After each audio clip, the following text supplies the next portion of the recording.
Mengawali berita pertama pada musim penghujan yang terjadi saat ini, membuat Badan Penanggulangan Bencana Daerah Musi Banyuasin menghimbau kepada warga untuk waspada.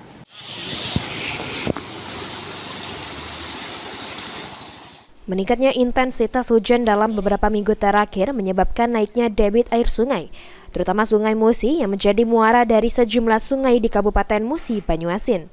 Oleh karenanya, Kepala BPBD Muba Pati Ridwan mengimbau kepada warga Muba untuk mewaspadai bencana banjir dan tanah longsor, terutama warga yang tinggal di bantaran Sungai Musi.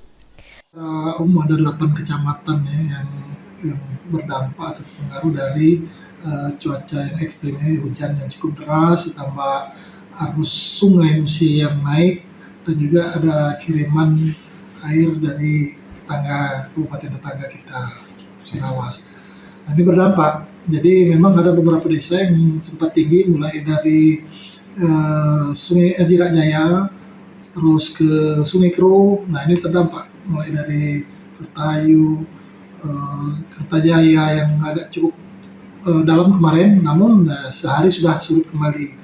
Nah, kemarin yang di Kertajaya sendiri sudah surut sebenarnya, cuma karena tadi malam hujannya cukup tinggi, akhirnya naik kembali. Kita sudah mengirimkan anggota bersama Forkopimcam dan juga sudah mendirikan posko di Kertayu bersama Forkopimcam, dan juga menempatkan satu speed perahu karet fiber untuk standby untuk apabila mobilisasi masyarakat membutuhkan. Satu lagi yang kita tempatkan adalah permintaan juga yang baru nih di Pelakat Tinggi, juga sudah kita tempatkan speed atau perahu karet yang sudah kita sediakan apabila terjadi permintaan untuk mobilisasi masyarakat. Pati juga menyebutkan dari data BMKG, intensitas hujan masih akan terus meningkat selama bulan Januari ini.